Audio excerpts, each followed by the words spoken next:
اسلام میں ایسا کیوں کہا گیا ہے کہ وہ مطلب وہ آخری پروفٹ ہوں گے، مطلب ان کے بعد کوئی نہیں آئے گا، کہ وہ اگر کچھ پریچ بھی کر رہے ہیں تو پورے ورلڈ کو کہاں پتا چلنے والا ہے؟ تو بیفور انٹرنیٹ آنے کے پہلے تو لوگوں کو کچھ بھی نہیں پتا ہوگا، باقی کے لوگ تو محروم رہ گئے نا. محروم رہ گئے، اس کے بعد کیا ہوگا؟ محروم رہنے کا نقصان کیا ہے؟ نقصان یہ ہے کہ اسلامک تھیولوجی کیا بولتی ہے،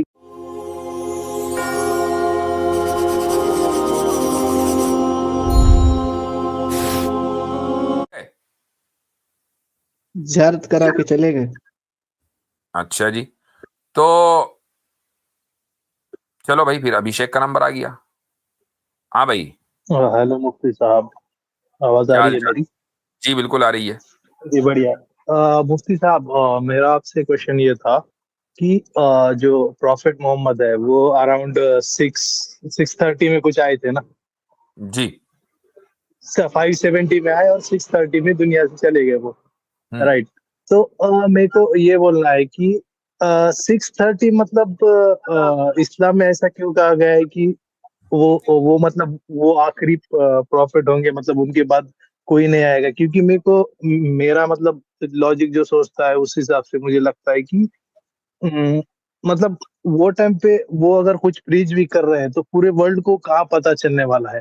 مطلب جیسے کہ ٹل 19 سینچری تک بھی دیکھے یا 20 سینچری کے ارلیئر تک بھی دیکھے، کوئی مطلب کسی ایریا میں کوئی پریچ کر رہا ہے تو بیفور انٹرنیٹ آنے کے پہلے تو لوگوں کو کچھ بھی نہیں پتا ہوگا نا. مطلب کوئی بات کوئی پھیلا رہا ہے، اس میں مسئلہ کیا ہوا؟ مجھے مسئلہ بتائیں.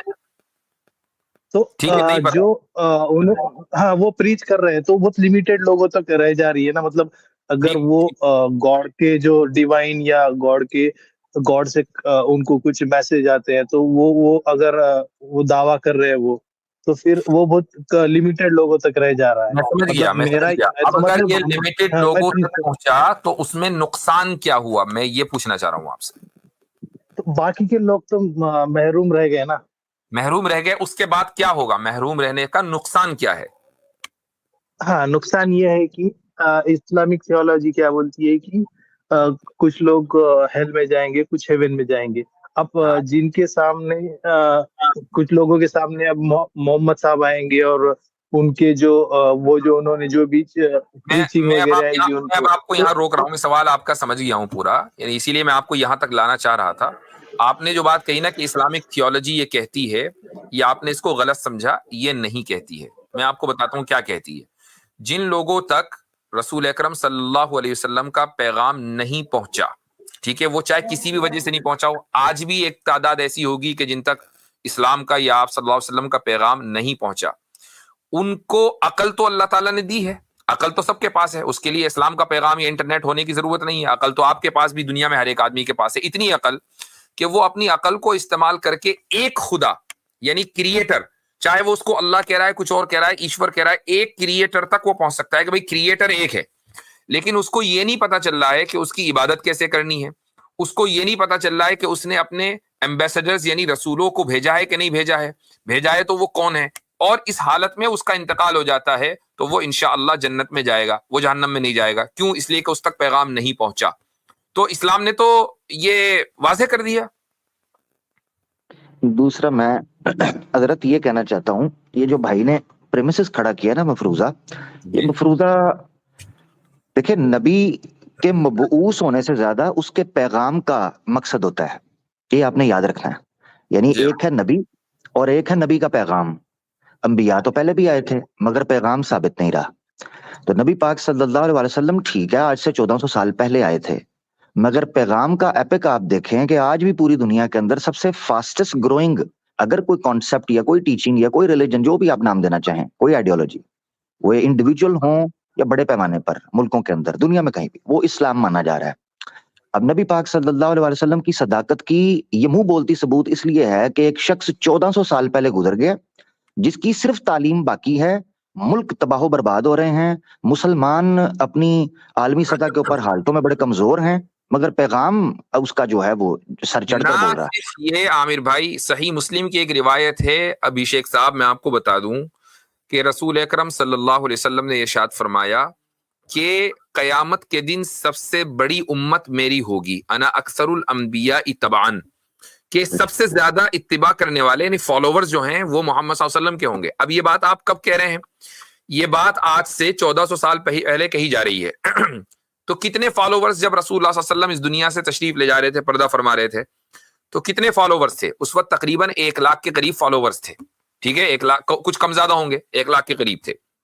امیجن کرو کہ اگر ایک آدمی کے 1 لاکھ فالوور ہوں اور یہ پریڈکٹ کر دے وہ کہ میرے فالوورز دنیا میں کسی بھی نبی کے فالوور سے زیادہ ہوں گے، تو یہ ایک بہت بڑا پریڈکشن ہے.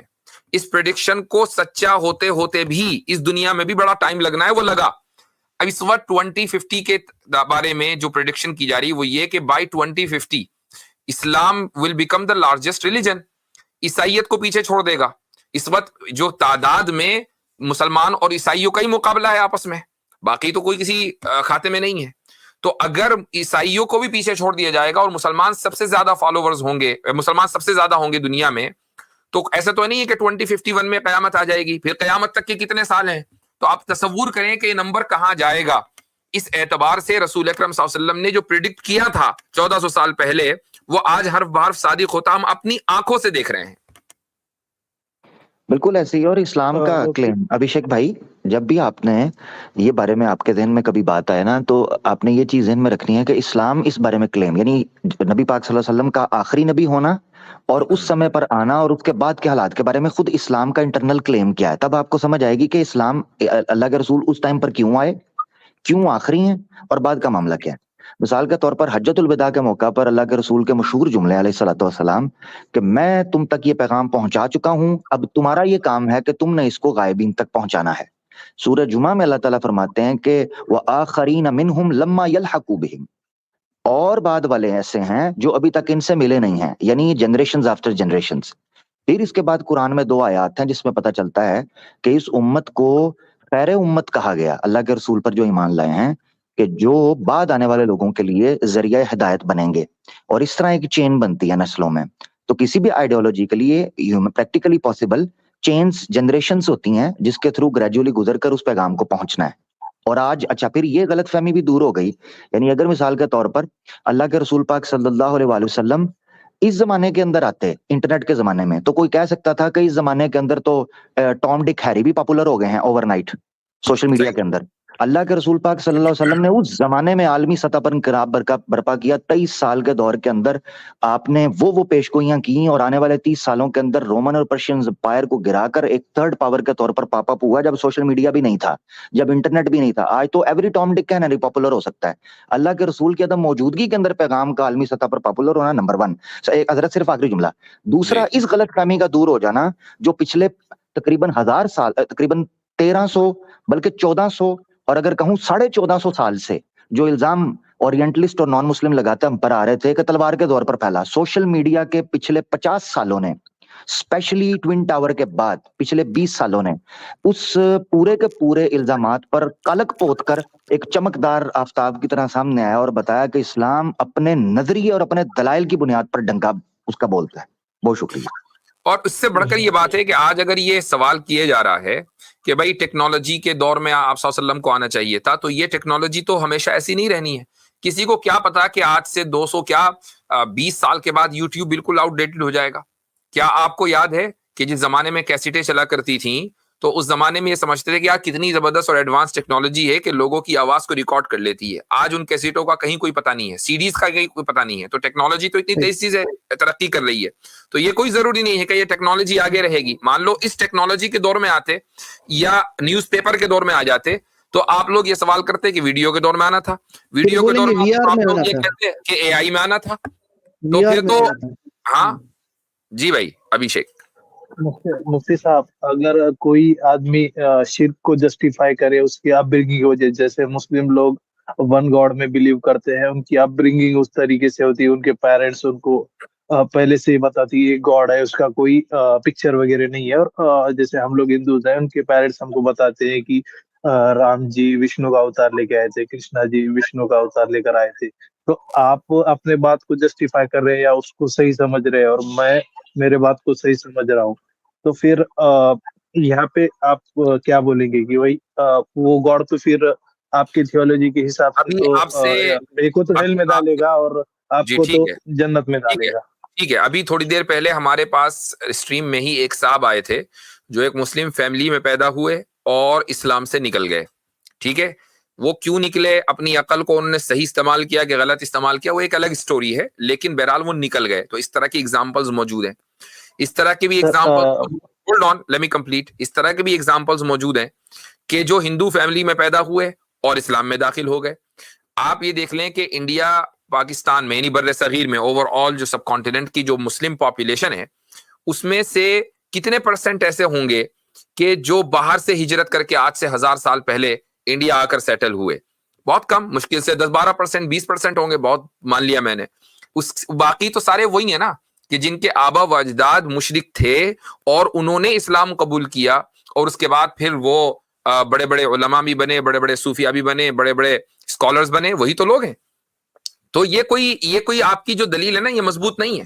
اسی لیے میں نے کہا کہ اگرچہ اسلام کا پورا پیغام آپ تک نہ پہنچا ہو, عقل آپ کے پاس ہے کہ اس عقل کی روشنی میں آپ یہ طے کر سکتے ہیں کہ خدا کے جو اومنی پوٹنٹ ہے, کہ جس کے پاس مکمل پاور ہے, وہ اپنی پاور کو تیاگ کر ایک انسان کے روپ میں کیسے آئے گا ہمارے درمیان. یہ تو ایک انسان کی عقل تسلیم نہیں کرتی نا. تو کیا آپ اس عقل کو, کیا آپ اس چیز کو جسٹیفائی کرتے ہیں؟ مفتی صاحب, ایکسیپشنز آر ناٹ ایگزامپلس. مطلب آپ جو بتا رہے کہ کوئی آپ کے پاس صاحب آئے تھے, وہ مسلم گھر میں پیدا ہو آئی گئے نو اور ایکسیپشنز انہوں نے نہیں ہے, اسلام لیکن چھوڑا. یہ جو آپ اتنی بڑی پاپولیشن انڈیا مطلب کے مسلمانوں کی, بھائی آپ میں بتا رہا ہوں نا کہ پرسنٹیج کتنا ہوگا؟ پاکستانی مسلم, بنگلہ دیشی مسلمز کی اتنی بڑی پاپولیشن آپ دیکھ رہے ہو, تو اس میں پوری پاپولیشن کے اندر 70-80% تو وہی لوگ ہیں نا کہ جن کے آبا و اجداد نے اسلام قبول کیا تھا. یہ کوئی ایکسیپشن تو نہیں ہے. اچھا, پوری دنیا میں جتنے بھی عرب آپ دیکھ رہے ہیں سب کے سب آبا و اجداد نے اسلامی تو قبول کیا تھا. دوسرا اچھا, زبردست جو اجمی ہے آپ دیکھ لو, ایران چلے جاؤ, افغانستان چلے جاؤ, عراق چلے جاؤ, سیریا چلے جاؤ, فلسطین, لیبیا, مصر, یہاں ان سب کے آبا و اجداد نے اسلام قبول کیا تھا. یہ ایکسیپشن ہے. بالکل ایسا ہی ہے, ہسٹورک ریکارڈ ہے. دوسرا ابھیشیک بھائی, ابھیشیک بھائی صرف ایک بات بولنا چاہتا ہوں میں, یہ آپ نے سمجھنا ہے کہ جو آرگیومنٹ آپ پیش کر رہے ہو نا آباء و اجداد کا, یہ آرگیومنٹ مضبوط نہیں ہے. اس کی وجہ یہ ہے کہ آباء و اجداد بہت سی ایسی چیزیں بتاتے ہیں جس کو اولاد فالو نہیں کرتی ہے. تو یہ کہنا کہ ہمیں ان لوگوں نے بتا دیا تو اس لیے اس طرح ہوا, آباء و اجداد کی بڑی باتیں. اچھا, دوسرا یہ ہے کہ آپ کے آباء و اجداد سے اگر آپ نے کوئی چیزیں دیکھی ہیں, چاہیے یہ تھا کاؤنٹر ویریفائی کریں. اب ہمارے ہندو بھائیوں کے اندر ایک بڑی تعداد ہے جو مورتی پوجا کا کھنڈن کرتی ہے, اور اس لیے نہیں کھنڈن کرتی کہ وہ سناتنی نہیں رہے, بلکہ وید کی بنیاد کے اوپر کھنڈن کرتے ہیں. اب ان کا ماننا یہ ہے کہ وید سے مورتی پوجا نشد ہے, اوتار کا کانسیپٹ ہے ہی نہیں. ٹھیک ہے, وہ ساری باتیں یہاں سے رکھتے ہیں. تو ایسی صورت میں آپ کے اندر بھی ایسے لوگوں کی جاگرتی ہوئی, ایسے لوگ اٹھے جنہوں نے بتایا کہ مورتی پوجا یا اوتار سسٹم نہیں ہوتا. شری رام جی بڑے اتم منش تھے, مگر تھے منشیہ ہی. اچھا, ایک سوال میں آپ سے اور کرتا ہوں. مان لیجئے آپ ایک کرپٹ سوسائٹی کے اندر پیدا ہو گئے, ٹھیک ہے, کرپشن ہے ہر طرف, رشوت خوری, بازار چوری, ہر طرف جو ہے, اس طرح کی سوسائٹی میں آپ پیدا ہو گئے. لیکن آپ کو یہ بھی پتا ہے کہ یار اس کرپشن نے ہماری سوسائٹی کو اندر سے کھوکھلا کر دیا ہے. اگر یہ کرپشن ختم ہو جائے تو ہم بہت یعنی آسانی کے ساتھ, پراسپیرٹی کے ساتھ اپنی زندگی گزار سکتے ہیں. تو کیا یہ آپ کے لیے جسٹیفیکیشن ہوگا کہ چونکہ میں کرپٹ سوسائٹی میں پیدا ہوا ہوں لہٰذا مجھے تو کرپٹ ہی ہونا چاہیے؟ نہیں, مجھے تو مطلب سمجھنا پڑے گا کہ کیا چیز صحیح ہے اور اس کے حساب سے پروپیل کرنا پڑے تو گا. بس, تو جس طریقے سے آپ کرپشن کو محض اس لیے کہ کرپٹ سوسائٹی میں پیدا ہوئے ہیں آپ درست نہیں سمجھ سکتے, اپنی عقل کے ذریعے آپ فیصلہ کریں گے کہ یہ چیز غلط ہے اور یہ چیز صحیح ہے اور مجھے صحیح چیز کا انتخاب کرنا چاہیے. ہم یعنی دیکھیں انڈیا میں, آپ انڈیا سے ہی ہیں, تو جو سب کانٹیننٹ کا جو معاشرہ تھا آج سے 40 سال پہلے, آج سے 50 سال پہلے, کیا ایجوکیشن کا وہ لیول تھا جو آج ہے؟ کیا اتنی تعداد میں بچے اسکول جاتے تھے جو آج جاتے ہیں؟ نہیں. ماں باپ عام طور سے کیا کھیتوں کے اندر کام کرتے تھے, جہالت تھی ہر طرف. لیکن کیا ان کسانوں نے یہ کہا کہ چونکہ ہم نے کھیتوں میں کام کیا ہے تو ہمارے بچے بھی ہمیشہ کھیتوں میں ہی کام کرتے رہیں گے؟ نہیں, بلکہ انہوں نے خود اپنے بچوں کو اسکول بھیجا, تعلیم عام ہوئی. کیوں؟ اس لیے کہ ان کی عقل نے فیصلہ کیا کہ بھائی یہ کام کب تک کرتے رہیں گے, دوسرا کام کریں. مفتی صاحب, اب اس حساب سے دیکھا جائے تو پھر ورلڈ کے آلموسٹ لوگ تو جہنم میں ہی جائیں گے نا. مطلب